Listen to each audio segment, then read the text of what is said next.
मालदीव के नए राष्ट्रपति बने मोहम्मद मोइजू का भारत विरोधी रुख जग जाहिर है, लेकिन चीन के 5 दिवसीय दौरे से लौटने के बाद उनकी भाषा और सख्त हो गई है। इसके पीछे मुख्य तौर पर 2 कारण नजर आते हैं।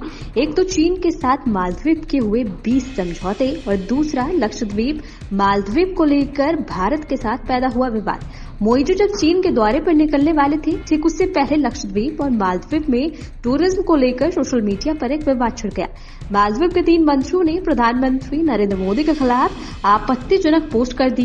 इसके बाद मालदीव के विपक्षी पार्टियों ने मोइजू सरकार को घेर लिया।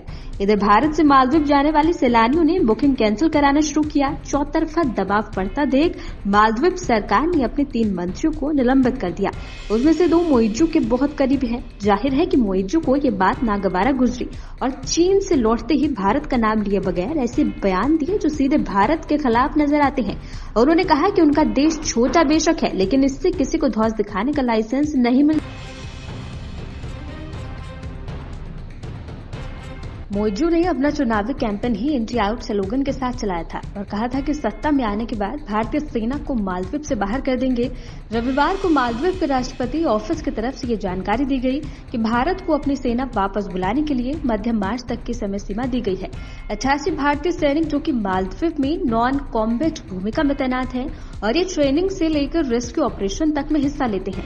इससे आम मालदीव वासियों को काफी मदद मिलती है। उसे बाहर करने के फैसले के पीछे जाहिर सी बात है कि मोइजू की मंशा चीन को खुश करने की है। इनके दौरे पर मोइजू को रेड कार्पेट वेलकम तो मिला ही, चीन मालदीव के बीच 20 अहम समझौते भी हुई। चीन ने $130 बिलियन की मदद दी है जो मालदीव के विकास परियोजनाओं पर खर्च होगी। 20 समझौते में टूरिज्म सेक्टर को बढ़ावा देने का समझौता भी शामिल है।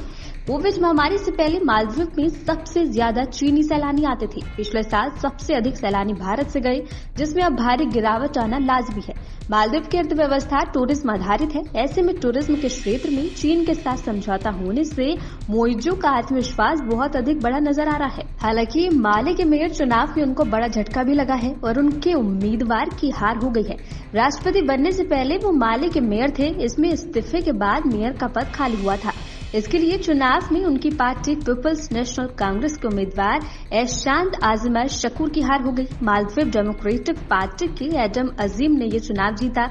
इसे भारत के साथ पैदा किए गए विवाद के परिप्रेक्ष्य में भी देखा जा रहा है। जाहिर है कि मोइजू को ये बात भी परेशान कर रही होगी।